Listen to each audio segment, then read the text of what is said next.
से मेरे प्यारे छात्र छात्रों, आई होप के प्लग अच्छे होंगे। आपकी जो स्टडी चलेगी काफ़ी बेहतरीन चलेगी। तो आज किस क्लास में लेकर आए हैं क्लास 12th की बायोलॉजी के मोस्ट इंपॉर्टेंट ऑब्जेक्टिव क्वेश्चन जो आपके फाइनल बोर्ड परीक्षा के लिए काफ़ी इंपॉर्टेंट होंगे। तो आप लोग एक भी क्वेश्चन को नज़रअंदाज मत कीजिएगा और सारे प्रश्न को हर एक हाल में देख लीजिएगा, क्योंकि सारा प्रश्न जो है ना 2025 के परीक्षा के व्यू से काफ़ी इंपॉर्टेंट है। इसलिए आपको जो है एक भी क्वेश्चन को नज़रअंदाज नहीं करना है, सारे प्रश्न को किसी भी हाल में देख लेना है, क्योंकि आपको पता है कि 2024 में जो प्रश्न का लेवल पूछा गया था काफी हार्ड लेवल का प्रश्न पूछा गया था, ठीक है ना। काफी बच्चे का क्रश लग चुका था, तो उस लेवल से आपको मेहनत नहीं करना है, ठीक है ना। काफी खतरनाक तरीके से आपको मेहनत करना है कि आपका बायोलॉजी में कम से कम 80-90 इतना आ जाए, ठीक है ना। क्योंकि बायोलॉजी काफी बच्चों का मेन होगा और काफी बच्चों का एक्स्ट्रा होगा। तो एक्स्ट्रा वाला को तो दिक्कत नहीं है, लेकिन मेन वाले के लिए दिक्कत है, ठीक है ना। तो मेन वाले जिसका है वो मेहनत अच्छे तरीका से करे, क्योंकि बायोलॉजी का बेहतर नंबर आता ही है, ठीक है ना। बायोलॉजी में बेहतर लड़कों का नंबर आ जाता है, लेकिन 2024 में थोड़ी सी घबरा गया था, ठीक है ना। तो आपको घबराना नहीं है। एक बार सारे बच्चे क्लास को लाइक कर लेंगे और चैनल को सब्सक्राइब कर लेंगे और हम अपने क्वेश्चन की तरफ बढ़ते हैं। और क्वेश्चन जो है 1 नंबर का कह रहा है, देखिए कह रहा है ना, निम्न में कौन उभयलिंगी प्राणी है। और काफी इंपॉर्टेंट प्रश्न है और एक काफी बार परीक्षा में पूछा भी जा चुका है, इसलिए आपको जो है एक प्रश्न को नजरअंदाज नहीं करना है, ठीक है ना। और यहाँ पर सीबीएसई बोर्ड वाले भी देखेंगे और बिहार बोर्ड वाले तो देखेंगे ही अपना, ठीक है। जल्दी से बतला दीजिए 1 का क्या हो जाएगा ऑप्शन। देखिए कह रहा है ना कि निम्न में कौन उभयलिंगी प्राणी है। तो उभयलिंगी के लिए देखिए क्या होता है, ये देखिए अंड प्राणिक जो है ये सांप है, और मुर्गी भी अंडा देती है और सांप भी अंडा देता है, तो ये अंडजनक प्राणी है, ठीक है ना, याद रखिएगा। लेकिन ये उभयलिंगी के लिए पूछा जा रहा है, तो याद रखिएगा केचुआ हो जाएगा, ठीक है ना। केचुआ हो जाएगा। 1 का ऑप्शन हम लोग डी टिक कर देंगे। याद रखिएगा जो भी एक्स्ट्रा हम बतलाएंगे वो अच्छे से क्वेश्चन को आप लोग गेन कीजिएगा, क्योंकि यहाँ मान लीजिए 70 क्वेश्चन है, लेकिन इसको जो है 100 क्वेश्चन हमको बना देना है, ठीक है ना। 100 क्वेश्चन आपको बतला देना है किसी में, ठीक है। चलिए क्वेश्चन नंबर 2 क्या कर रहा है मेरे भाई। 2 नंबर क्वेश्चन क्या कर रहा है कि कंद किसका रूपांतरण है। कंद जो है किसका रूपांतरण, काफी इंपॉर्टेंट है और बिहार बोर्ड में काफी बार पूछा भी जा चुका है। अगर आपके भाई बहन दिए होंगे बिहार बोर्ड में पेपर, तो वहां पेपर ओरिजिनल वाला देखिएगा तो स्पष्ट रूप से क्वेश्चन आपको मिल जाएगा, ठीक है ना। तो आपको जो है कोई भी क्वेश्चन पर मेहनत करें, कोई भी क्लास से मेहनत कर रहे हैं ना, और कोई भी क्लास से आप लोग पढ़ रहे हैं, तो आप लोग लगन से पढ़िए, क्योंकि आपके पास टाइमिंग भी काफी कम है और काफी कम समय में अत्यधिक सिलेबस का दबाव भी आता है आपके ऊपर, ठीक है ना। तो जल्दी से जो है 2 का ऑप्शन बतला दीजिए कि कंद किसका रूपांतरण होता है मेरे भाई।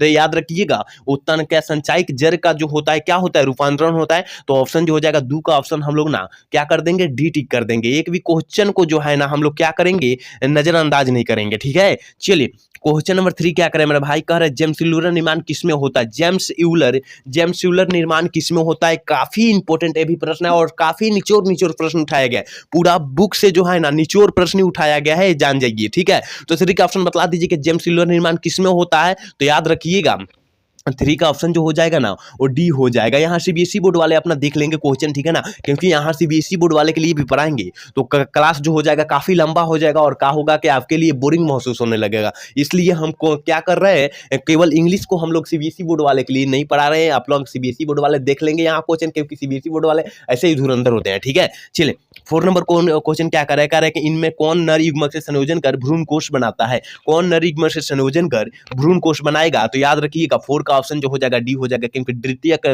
केंद्रक, ठीक है ना। ऑप्शन जो हो जाएगा डी हो जाएगा। एक भी क्वेश्चन को हम बोल रहे हैं ना नजरअंदाज नहीं करना है, क्योंकि सारा प्रश्न जो है किताब से निचोड़ प्रश्न और पूछे जाने का काफी ज्यादा चांसेस है, इसलिए आपको जो है एक भी क्वेश्चन को नजरअंदाज नहीं करना है, ठीक है।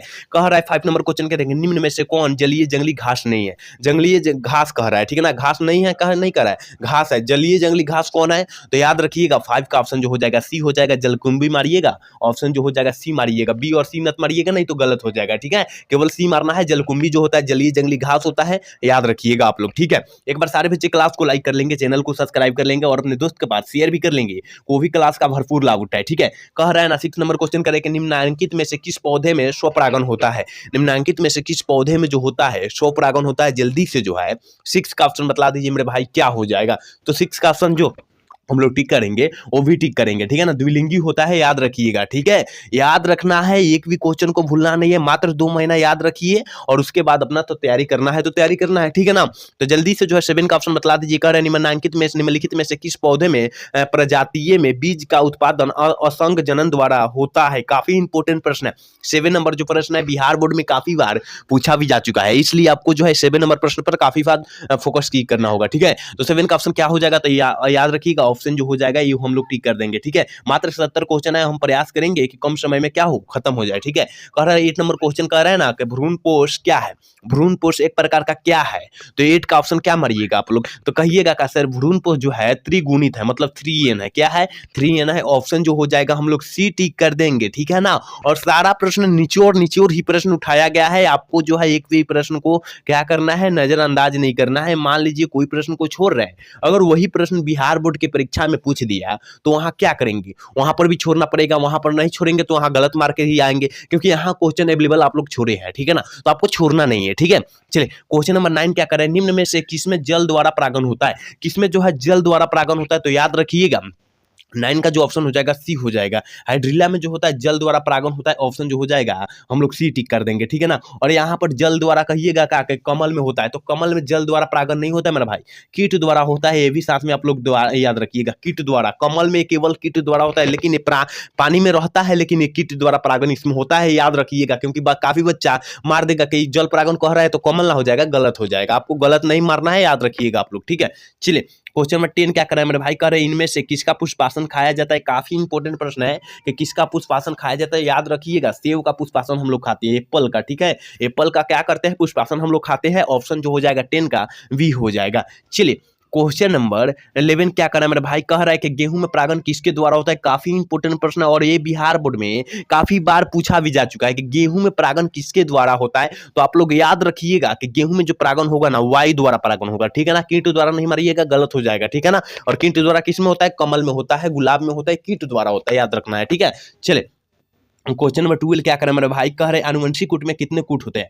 अनुवंशिक कूट में कितने कूट होते हैं, तो याद रखना है 12 का ऑप्शन जो हो जाएगा हम लोग डी मार देंगे। ठीक है ना, अनुवंशिक कूट में जो कूट होते हैं वो कितने होते हैं, 64 होते हैं, ऑप्शन डी हो जाएगा। काफी निचोड़ क्वेश्चन है, और ये काफी सन में पूछा भी गया है क्वेश्चन। ठीक है ना, काफी ज्यादा सन में पूछा गया, इसलिए आपको जो है ये सारे प्रश्नों को देख लेना है, क्योंकि आपको जो है टाइम जियान करने से कोई फायदा नहीं है, क्योंकि आपके पास टाइम ही काफी कम है, और अब तो पढ़ने का भी मन नहीं कर रहा होगा, काफी ज्यादा फोन चलाने का मन कर रहा होगा, काफी ज्यादा सोने का मन कर रहा होगा, तो आपको जो है ये सबसे दूर रहना है, क्योंकि 2 महीना ही दूर रहना है, उसके बाद आप लोग सोते रहिए। ठीक है ना, चलिए क्वेश्चन नंबर 13 क्या कर रहे हैं, देखिए कह रहे हैं ना कि जिब्रेलिन क्या है, तो जिब्रेलिन एक प्रकार का हार्मोन है, क्योंकि 10 क्लास से ही हम लोग पढ़ते आ रहे हैं कि जिब्रेलिन जो है मेरे भाई वो एक प्रकार का हार्मोन है, और हार्मोन जो है क्या है, ऑप्शन ए में है। ठीक है, चलिए क्वेश्चन नंबर 14 क्या कह रहा है 14 नंबर क्वेश्चन करे कि जनक के समान जीव प्राप्त हो सकते हैं, 14 का ऑप्शन फटाफट आप लोग बता दीजिए कि जनक का समान जीव प्राप्त हो सकते हैं, किसमें हो सकते हैं, तो 14 का जो ऑप्शन हो जाएगा वो डी हो जाएगा, द्विखंडन यानी अलैंगिक जनन में, अलैंगिक। ठीक है ना, अलैंगिक याद रखिएगा आप लोग। ठीक है ना, भूलिएगा नहीं, अलैंगिक जनन जो होता है द्विखंडन में होता है, और अमीबा पैरामीशियम द्विखंडन के अंतर्गत आता है। ठीक है ना, ऑप्शन जो हो जाएगा डी हम लोग स्पष्ट रूप से क्या करेंगे, टिक कर देंगे। ठीक है, एक बार सारे बच्चे क्लास को लाइक कर देंगे, चैनल को सब्सक्राइब कर लेंगे, और अपने दोस्त के पास शेयर भी कर लेंगे, वो भी दोस्त क्या करे, क्लास का लाभ उठा ले। ठीक है ना, और शेयर करना मत भूलिएगा, क्योंकि हमारे लिए यहाँ सब्सक्राइब की और लाइक की संख्या बहुत ही कम है। ठीक है ना, तो आपको उसको किसी भी हाल में उसको क्या करना है, बढ़ोतरी लाना है उसमें। ठीक है, चलिए क्वेश्चन नंबर 15 क्या कर रहा है, मतलब 15 नंबर क्वेश्चन क्या कर रहा है, कह रहा है कि शुक्राणु का संचालन किनके द्वारा होता है, और ये 2025 में पूछे जाने का पूरा फुल संभावना है। ठीक है ना, ये 2025 में पूछे जाने का पूरा फुल संभावना है, इसलिए प्रश्न पर काफी फोकस करना होगा आपको। ठीक है ना, तो शुक्राणु का संचालन जो होता है पूंछ द्वारा होता है, ऑप्शन जो हो जाएगा डी हो जाएगा, याद रखना है। ठीक है, चलिए क्वेश्चन नंबर 16 क्या करे, 16 नंबर क्वेश्चन क्या करे, मतलब करे जब नर आकृति में मादा से भिन्न होता है तो कहलाता है, क्या कहलाता है, तो यह आंख मूंद कर क्या मरना है, यौन द्विरूपता मरना है, ऑप्शन जो हो जाएगा 16 का ऑप्शन हम लोग ना वी मार देंगे, याद रखना है। ठीक है ना, और आपके लिए हम इतना मेहनत कर रहे हैं, और आप हमारे लिए थोड़ी सी भी मेहनत नहीं कर रहे हैं, इसका मतलब करना है आपको भी मेहनत करना है। क्या मेहनत करना है, तो आपको जो है थोड़ी सी मेहनत करना है, चैनल को सब्सक्राइब कर लेना है, और वीडियो को लाइक कर लेना है, और अपना स्टडी को क्या करना है, रेगुलर कर लेना है। ठीक है ना, हमारे क्लास से जुड़ जाइएगा तो आपका स्टडी भी रेगुलर हो जाएगा। ठीक है ना, चलिए 17 नंबर क्वेश्चन कह रहे हैं कि हीमोकोरियल अपरा निम्नलिखित में से किसमें पाया जाता है, तो याद रखिएगा होमो क्या कर रहा है, हीमोकोरियल अपरा। ठीक है ना, हीमोकोरियल अपरा तो याद रखना है किसमें, मानव में यानी मनुष्य में पाया जाता है, ऑप्शन जो हो जाएगा हम लोग सी टिक कर देंगे। ठीक है, चलिए 18 नंबर क्वेश्चन क्या करें मेरे भाई, देखिए कह रहा है ना, निम्नलिखित में से कौन गर्भाशय के स्तर का प्रत्यारोपित होता है, कौन होता है? तो याद रखिएगा 18 का ऑप्शन जो हो जाएगा डी हम लोग टिक कर देंगे। सारा निचोड़ प्रश्न है, पूरा बी बुक से क्या है, निचोड़ प्रश्न है सारे प्रश्न, इसलिए आपको जो है ये सारे प्रश्न पर काफी फोकस करना होगा और काफी अच्छे से मेहनत भी करना होगा, तभी आपका बेहतर बायोलॉजी में नंबर आएगा। और बायोलॉजी अब की बार कुछ हार्ड नहीं होने वाला है, दो चीज का हार्ड होगा, ठीक है ना, दो पेपर हार्ड होगा आपका, एक होगा के फिजिक्स और एक होगा केमिस्ट्री। याद रखिएगा आप लोग, केमिस्ट्री फिजिक्स नहीं भी होगा ना तो केमिस्ट्री काफी हार्ड होगा, इसलिए आपको जो है केमिस्ट्री पर भी काफी फोकस करना होगा, क्योंकि केमिस्ट्री जो है हर एक बच्चे का होगा केमिस्ट्री, ठीक है। चलिए क्वेश्चन नंबर 19 क्या कर रहा है, कह रहा है ना निम्नलिखित में से कौन अंतर्गर्भाशयी युक्ति का हार्मोन मोचक है, कौन है? तो याद रखिएगा LNG20 है, ऑप्शन जो हो जाएगा हम लोग वी टिक कर देंगे 19 का, ठीक है। चलिए क्वेश्चन नंबर 20 क्या करें मेरे भाई, कर 2001 के जनगणना के अनुसार भारत की जनसंख्या वृद्धि स्तर क्या थी? तो याद रखिएगा लगभग 2% थी, ऑप्शन जो हो जाएगा सी हम लोग टिक कर देंगे 20 का, याद रखना है, ठीक है। चलिए क्वेश्चन नंबर 21 क्या करें मेरे भाई, कह रहे जनसंख्या का अध्ययन कहलाता है, और ये 2025 में पूछे जाने का काफी ज्यादा संभावना है कि जनसंख्या का अध्ययन क्या कहलाता है। तो आपको मार देना है डेमोग्राफी को मार देना है, ऑप्शन जो हो जाएगा क्या हो जाएगा डी हम लोग टिक कर देंगे, ठीक है ना। और आपको जो है ये सारे प्रश्न पता ही होना चाहिए, क्योंकि ये टारगेट वाला क्वेश्चन है, ठीक है ना, ये टारगेट वाला है और सन में पूछा गया क्वेश्चन है, मतलब कौन सन में कब पूछा गया, ये सारे प्रश्न है, ठीक है ना। तो आपको ये सारे क्वेश्चन पता होना चाहिए, क्योंकि टारगेट में वही देता है क्वेश्चन जो सन में पूछा गया, ठीक है ना। तो आपको जो है केवल सन वाला उठाया गया, और सन वाला में से कम 10 से 20 प्रश्न आ जाएगा, 20 प्रश्न कम से कम इसमें से आएगा, ठीक है ना। तो आपको जो है अच्छे से मेहनत कर लेना है, ठीक है। चलिए 22 नंबर क्वेश्चन क्या करेंगे, सीधे शुक्राणु को अंडाणु में सम्मिलित करने की क्रिया को हम लोग क्या कहते हैं? कहने का मतलब है, क्वेश्चन का कहने का मतलब कि सीधे शुक्राणु को अंडाणु में भेजने का क्रिया को हम लोग क्या कहते हैं? कहने का, क्वेश्चन का कहने का मतलब है, ठीक है ना। तो हम लोग क्या कहते हैं? तो याद रखिएगा उसे अंतर कोशिकीय शुक्राणु निषेचन कहते हैं, कहती है निक्षेपण है, ठीक है ना, निक्षेपण है, ऑप्शन जो हो जाएगा हम लोग वी टिक कर देंगे, ठीक है। चलिए क्वेश्चन 23 क्या करें, कह रहे हैं कि मेंडल के सिद्धांत को दोहराने वाला वैज्ञानिक कौन था? मतलब कहने का मतलब है मेंडल ने नियम दिए थे पहला, ठीक है ना, और उनको ही नियम को दोहरा दिया, कौन दोहरा दिया कहने का मतलब है, ठीक है ना। तो याद रखिएगा हुगो डी ब्रिज, कोर्स एवं सेफमार्क ने, ठीक है ना, ऑप्शन जो हो जाएगा हम लोग सी टिक कर देंगे, ठीक है ना, क्योंकि ये 2-3 वैज्ञानिक मिलकर क्या किए, इसको मेंडल के नियम को हम लोग क्या किए, वो लोग दोहरा दिए, ठीक है ना। तो आपको याद रखना है, ठीक है ना, और सारे प्रश्न आपको मिल जाएंगे गाइड में, ठीक है। चलिए क्वेश्चन नंबर 24 क्या कर रहा है, कह रहा है ना कि युग्मन एवं विकर्षण के सिद्धांत को किसने प्रतिपादित किया था? तो याद रखिएगा 24 का ऑप्शन जो हो जाएगा हम लोग वी टिक कर देंगे, वेस्टर्न पनेट ने, ठीक है। चलिए क्वेश्चन नंबर 25 क्या करें मेरे भाई, कह रहा है ना, कह रहा है कि जब किसी उत्परिवर्तन से प्यूरिन के स्थान पर पिरिमिडिन प्रतिस्थापित हो जाए तो उससे हम लोग क्या कहेंगे? तो इसे या उसे क्या कहेंगे? तो याद रखिएगा 25 का ऑप्शन जो हो जाएगा बी हो जाएगा, ट्रांसवर्सन कहेंगे, ऑप्शन बी हम लोग टिक कर देंगे, ठीक है। एक बार सारे बच्चे क्लास को लाइक कर लेंगे, सारे बच्चे, क्योंकि क्लास के अभी जो है क्लास की लाइक की संख्या काफी कम है, सब्सक्राइब की संख्या भी काफी कम है, ठीक है ना। तो आप लोग सारे बच्चे कर लीजिए, ठीक है। कह रहा है कि जेड डीएनए में डीएनए की अनुव्याय क्या हो जाएगी, व्यास क्या हो जाएगी? तो याद रखना है 26 का ऑप्शन जो हो जाएगा वी हो जाएगा 18%, ठीक है ना। और एक वीडीएनए होता है, ठीक है ना, वीडीएनए होता है, उसका जो मारिएगा आप लोग 20 से स्ट्रेन मारिएगा, ठीक है, 20 से स्ट्रेन मारना है आपको, याद रखिएगा आप लोग, ठीक है।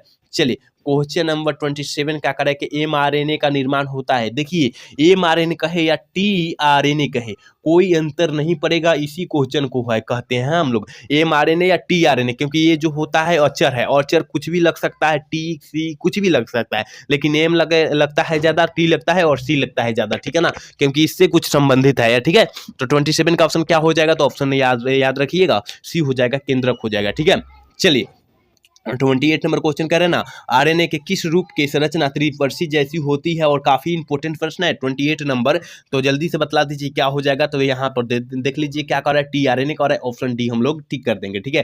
29 नंबर क्वेश्चन क्या करें कि सैटेलाइट डीएनए का उपयोग साधन है, सैटेलाइट डीएनए का उपयोग का साधन क्या है? तो 29 का ऑप्शन जो हो जाएगा वो सी हो जाएगा, ठीक है ना, ऑप्शन सी हम लोग टिक कर देंगे। चलिए 30 नंबर क्वेश्चन क्या करें मेरे भाई, कह रहा है जीन अभिव्यक्ति का नियंत्रण किनके स्तर पर होता है, किनके स्तर पर होता सकता है, तो याद रखना है 30 का ऑप्शन जो हो जाएगा वो हो जाएगा क्या, डी हो जाएगा, क्योंकि प्रतिलेखन पर भी होता है, अनुवादन पर भी होता है, इसका मतलब ए और बी दोनों पर हो जाएगा, इसका मतलब डी हो जाएगा आंसर। ठीक है, तो आप लोग अच्छे से सारे क्वेश्चन को देख लीजिए, क्योंकि सारा क्वेश्चन 2025 में आने के पूरा फुल संभावना है। ठीक है, इसलिए सारे क्वेश्चन को देखना अति आवश्यक है आपको। ठीक है, चलिए क्वेश्चन नंबर 31 कह रहा है कि प्रतिकोडन या एंटीकोडन पाए जाते हैं। प्रतिकोडन कहिए या एंटीकोडन के कोई बात नहीं है, ठीक है ना। तो किस में पाया जाता है, तो याद रखिएगा, इसमें देखिए अब दे दिया टीआरएनए और एमआरएनए, तो कौन मारिएगा, तो देखिए सबसे उपयुक्त जौन होता है टीआरएनए होता है। ठीक है, एमआरएनए तो अपवाद है, ठीक है ना, एमआरएनए तो अपवाद है और सीआरएनए तो रहेगा तो भी अपवाद है, लेकिन टीआरएनए पूरा करेक्ट माना जाता है, इसलिए ऑप्शन जो हो जाएगा हम लोग भी टिक कर देंगे। ठीक है,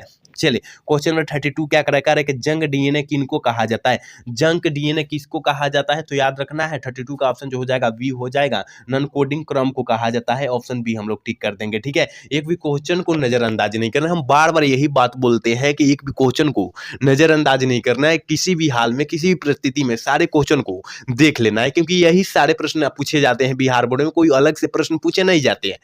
आप लोग अच्छे से कम 2000 ऑब्जेक्टिव पढ़ लिए होंगे ना, 2000 से भी अत्यधिक, तो यहाँ आपको कोई कठिनाई नहीं होगा। अगर हमारे क्लास से जुड़ेंगे तो यहाँ 2000 से अधिक सारे सब्जेक्ट का वो अवेलेबल क्वेश्चन अपलोड किया गया है। ठीक है ना, अपलोड किया गया है, तो सारे क्वेश्चन देखना चाहते हैं तो देख लीजिए, चैनल को सब्सक्राइब कर लीजिए, हमारे क्लास से जुड़ जाइएगा तो आपको सारे क्वेश्चन मिलेगा, सारी क्लास मिलेंगे। ठीक है ना, हमें टारगेट है कितना, 5000 ऑब्जेक्टिव करा देना। ठीक है ना, 5000 ऑब्जेक्टिव किसी भी हाल में करा देना, और एक करा कर रहेंगे 2 महीना अभिनय, और कितना 2000 करा दिए हैं याद रखिएगा, और 3000 कराने में कितना टाइम लगेगा, एक दिन में 70-100 बार आए तो कितना लगेगा टाइम। ठीक है ना, तो आपको जो है कराना है, सारे प्रश्न हम कराएंगे। ठीक है, चलिए क्वेश्चन में 33 क्या करें कि समकार्य संरचना किनके परिणाम स्वरूप है, समकार्य संरचना जो है, संरचनाएं जो है किनके हैं, तो याद रखिएगा 33 का ऑप्शन जो हो जाएगा वो भी हो जाएगा अभिकारी विकास के। ठीक है ना, अभिसारी विकास। ठीक है, और पूछता है अभिसारी विकास और अपसारी विकास में अंतर क्या है, तो आप लोग अगर नहीं याद है, आपको नहीं पढ़े हैं, तो आप लोग हमारे चैनल से जुड़ जाइए,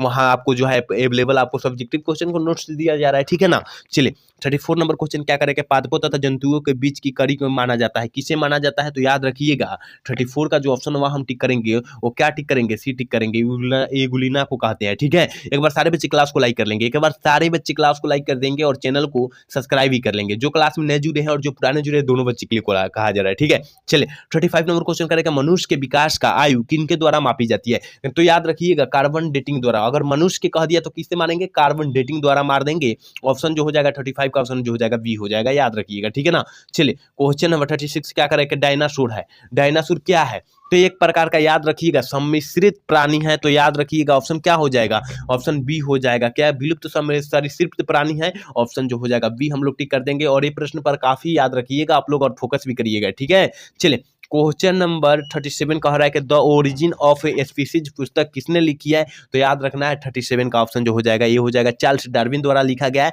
ऑप्शन ए टिक कर देंगे। ठीक है, 38 नंबर क्वेश्चन क्या कर रहे हैं मेरा भाई, कर रहे हैं मनुष्य के हाथ चमगादड़ के पंख तथा होल की फली पर अभिव्यक्त करते हैं, क्या करते हैं, तो किसमें व्यक्त करते हैं, तो याद रखिएगा 38 का ऑप्शन जो हो जाएगा वो क्या हो जाएगा, डी हो जाएगा, क्योंकि मनुष्य के हाथ भी कह रहा है और चमगादड़ की पंख कह रहा है। ठीक है ना, और चमगादड़ की पंख और मनुष्य के हाथ में कोई नहीं अंतर होता है, इसलिए समझाता हूँ, उससे हम लोग कहते हैं ऑप्शन डी हो जाएगा। ठीक है, 39 नंबर क्वेश्चन करेंगे नई प्रजाति के निर्माण का महत्वपूर्ण कारक क्या है, तो याद रखिएगा 39 का ऑप्शन जो हो जाएगा बी हो जाएगा, उत्परिवर्तन है, और काफी बच्चे मार रहे होंगे नियंत्रण विविधता, तो गलत हो जाएगा भाई, ऑप्शन डी नहीं मारना है, क्योंकि आपके टारगेट में स्पष्ट रूप से क्या दिया है, डी दिया है, लेकिन टारगेट में कम से कम 60% गलत रहता है, टारगेट वाला में 60% गलत रहता है। ठीक है ना, तो आपको टारगेट नहीं पढ़ना है, क्वेश्चन बैंक पढ़िए, क्वेश्चन बैंक में 20% ही गलत रहता है, और हम लोग क्या करते हैं, वो सुधार कर देते हैं। ठीक है ना, ऑनलाइन कीजिएगा तो उसमें सारे क्वेश्चन को सुधार हो जाएगा। ठीक है ना, जिस भी प्लेटफॉर्म से आप लोग तैयारी कीजिए, ठीक है ना, हम ही नहीं करें कि हमारे प्लेटफॉर्म से तैयारी कीजिए, कोई भी प्लेटफॉर्म से तैयारी कीजिए, आपको जो भी क्लास बेहतर लगे, ठीक है ना, जो भी क्लास बेहतर लगे, अच्छा लगे, वहां आपको तैयारी करना है। ठीक है, चलिए 40 नंबर क्वेश्चन क्या कर रहा है, 40 नंबर क्वेश्चन कर रहा है निम्नलिखित में से किस रक्त कोशिका में PMNL को कहते हैं, किसे कहते हैं, तो याद रखिएगा 40 का जो ऑप्शन हो जाएगा वो क्या हो जाएगा, सी हो जाएगा। ठीक है, चलिए क्वेश्चन नंबर 41 नंबर की तरफ बढ़ते हैं, यानी 41 नंबर क्वेश्चन क्वेश्चन की तरफ बढ़ते हैं। कह रहा है कि बूंद संक्रमण क्या है। बूंद संक्रमण क्या है तो याद रखना है आपको कि बूंद संक्रमण कह रहा है तो वह रखिएगा नियोमिया है या गोनोरिया है या एड्स है या हर्पिस है, इसमें कोई रहेगा ना तो आप लोग आंख मूंद कर मार दीजिएगा। याद रखना है आपको, ठीक है ना, कि बूंद संक्रमण क्या है। तो ठीक है ना, तो आपको याद रखना है, चार को बतलाए हैं, चारों में से कोई भी रहे आंख मूंद कर आपको मार लेना है, ठीक है। चलिए क्वेश्चन नंबर 42 क्या कह रहा है, कह रहा है कि HIV निम्न में से किस कोशिका पर आक्रमण करती है। HIV निम्न में से किस कोशिका पर आक्रमण करती है तो याद रखना है टी हेल्थ कोशिका पर करती है, ऑप्शन डी हो जाएगा, ठीक है। चलिए 43 नंबर क्वेश्चन क्या करके विश्व एड्स दिवस होता है। विश्व एड्स दिवस तो होता है, कब मनाया जाता है तो याद रखिएगा कि विश्व एड्स दिवस कहा रहा है और एक खतरनाक एक प्रकार का बीमारी भी है, ठीक है ना, और यौन संचालित रोग है, ये याद रखिएगा आप लोग, ठीक है। तो 43 का ऑप्शन जो हो जाएगा हम लोग DT करेंगे, 1 दिसंबर को मनाया जाता है, ठीक है ना, 1 दिसंबर को आ भी रहा है, ठीक है ना, दिसंबर आ रहा है, आप लोग मनाइएगा आप लोग भी, ठीक है। चलिए 44 क्या करेगा, विडाल परीक्षण ज्ञात करने के लिए किसके लिए होता है। विडाल परीक्षण जो होता है, विडाल परीक्षण एक प्रकार का एक जो होता है ना, ये क्या है, टाइफाइड बुखार है। विडाल परीक्षण जो होता है उसे हम लोग टाइफाइड बुखार के नाम से भी जानते हैं। तो ऑप्शन जो हो जाएगा क्या हो जाएगा, बी हम लोग टिक कर देंगे, एक याद रखिएगा, ठीक है। चलिए 45 नंबर क्वेश्चन करके शिस्टोसोमा का मध्यस्थ पोषक है। मध्यस्थ पोषक क्या है तो 45 का ऑप्शन क्या हो जाएगा, ऑप्शन ए हो जाएगा घोंघा है, ठीक है ना, घोंघा है, ऑप्शन ए टिक कर देंगे। एक बार सारे बच्चे क्लास को लाइक कर देंगे, चैनल को सब्सक्राइब कर लेंगे और अपने दोस्त के पास शेयर भी कर लेंगे, वो भी क्लास के भरपूर लाभ उठा ले, ठीक है। और क्लास को लाइक करना सब्सक्राइब करना न भूलिए भाई, क्योंकि लाइक की संख्या भी कमी है और क्या सब्सक्राइब की संख्या में भी कमी है। तो आपको जो है किसी भी हाल में सब्सक्राइब को बढ़ा देना है और लाइक को भी बढ़ा देना है आपको साथ में, ठीक है। चलिए 46 नंबर क्वेश्चन क्या कह रहा है कि हड्डी तोड़ बुखार का वेक्टस है। वेक्टस क्या है, हड्डी तोड़ बुखार, यानी मतलब मान लीजिए 105 डिग्री बोला जाता है, डिग्री नहीं उसमें फ़ारेनहाइट में बुखार होता है, 105 डिग्री हो जाएगा ना तो शरीरवा जर कर राख हो जाएगा, ठीक है ना। लेकिन फ़ारेनहाइट में बुखार होता है आपको पता ही है, ठीक है ना, फ़ारेनहाइट में होता है। लेकिन देहात के लोग यानी गाँव के लोग बोलते हैं, क्या बोलते हैं कि 105 डिग्री बुखार हो गया, नहीं वो डिग्री में नहीं होता है, फ़ारेनहाइट में होता है, याद रखिएगा आप लोग, ठीक है ना। तो कह रहे हड्डी तोड़ बुखार का वेक्टस है, क्या है तो याद रखिएगा 46 का जो ऑप्शन हो जाएगा वो हो जाएगा बी हो जाएगा, एडीज है, ठीक है। चलिए 47 नंबर क्वेश्चन करके प्रतिरक्षी उत्पन्न करने वाली कोशिका का नाम क्या है तो याद रखिएगा वो 47 का ऑप्शन जो हो जाएगा ना ऑप्शन बी हो जाएगा, बी कोशिका है, ऑप्शन जो हो जाएगा 47 का ऑप्शन बी हम लोग टिक कर देंगे, ठीक है। 48 नंबर क्वेश्चन क्या कर रहा है, कह रहा है ना संक्रमित पेयजल के फैलने वाला रोग निम्नलिखित में से कौन सा है। काफी इंपोर्टेंट ये भी प्रश्न है कि संक्रमित पेयजल से फैलने वाला, मतलब कहने का मतलब है संक्रमित जल पीजिएगा तो उससे फैलने वाला रोग की बात पूछा जा रहा है। तो याद रखिएगा वो टाइफाइड है, क्योंकि संक्रमित पीजिएगा तो उसमें कीड़ा आएगा और कीड़ा आएगा तो आपके शरीर में जाएगा तो क्या करेगा, आपको शरीर को हानि पहुंचाएगा, जिसके कारण आपको टाइफाइड धलेगा, ठीक है ना, डेंगू हो जाएगा, याद रखिएगा। चलिए 49 नंबर क्वेश्चन कह रहा है ना रक्त में प्रतिजन तथा प्रतिरक्षी का परस्पर क्रिया का अध्ययन कहलाता है, ये क्या कहलाता है। 49 का ऑप्शन क्या हो जाएगा तो याद रखिएगा ऑप्शन ए हो जाएगा, ठीक है, ऑप्शन ए हम लोग टिक कर देंगे। चलिए क्वेश्चन 50 है और आज के क्लास के लास्ट क्वेश्चन है। थोड़ी सी तबीयत डाउन होने के कारण हम 70 क्वेश्चन नहीं पढ़ा रहे हैं, ठीक है ना, क्योंकि क्वेश्चन अवेलेबल देख लीजिए यहाँ सेट है, ठीक है ना, अवेलेबल क्वेश्चन सेट है, लेकिन नहीं पढ़ा पा रहे हैं क्योंकि तबीयत थोड़ी सी डाउन है, ठीक है ना। तो 50 का बतला दीजिए ऑप्शन क्या हो जाएगा कि बासमती चावल की कितनी किस्में भारत में उगाई जाती है। तो आपको पता है 2024 में ये प्रश्न पूछा भी जा चुका है बिहार बोर्ड के पेपर में, ठीक है। अगर आपके भाई बहन दिए होंगे तो आप लोग वहां पेपर उठाकर देखिएगा तो आपको मिल जाएगा, ठीक है ना। कोई भी आप लोग नंबरिंग देखिएगा कौना नंबर में होगा ये तो पता नहीं, सेट के हिसाब से होगा, ठीक है ना। लेकिन यहाँ 2024 में पूछा जा चुका है प्रश्न, ठीक है। तो कितने किस्में हैं तो याद रखिएगा 50 का ऑप्शन जो हो जाएगा सी हो जाएगा, 27 किस्में हैं और ये प्रश्न को याद रखिएगा आप लोग, ठीक है ना। तो 50 ही क्वेश्चन हम ले रहे हैं आज के इस क्लास में, आप लोग याद रखिएगा। और 50 के बाद से तुरंत हम लेकर आएंगे कल के क्लास में, ठीक है। तो आप लोग अच्छे से पढ़ लीजिए, सारे 50 ही क्वेश्चन आप लोग अच्छे से रट लीजिए, पढ़ लीजिए, तैयारी अच्छे से कर लीजिए, ठीक है ना। और आज की क्लास कैसा लगा आप लोग अच्छे से बतलाइएगा, क्योंकि आज का क्लास काफी बेहतर तरीके से दिया गया है, ठीक है ना। और अगर अच्छा लगा होगा तो चैनल को सब्सक्राइब और लाइक करना न तो भूलिएगा। जय हिंद, जय भारत।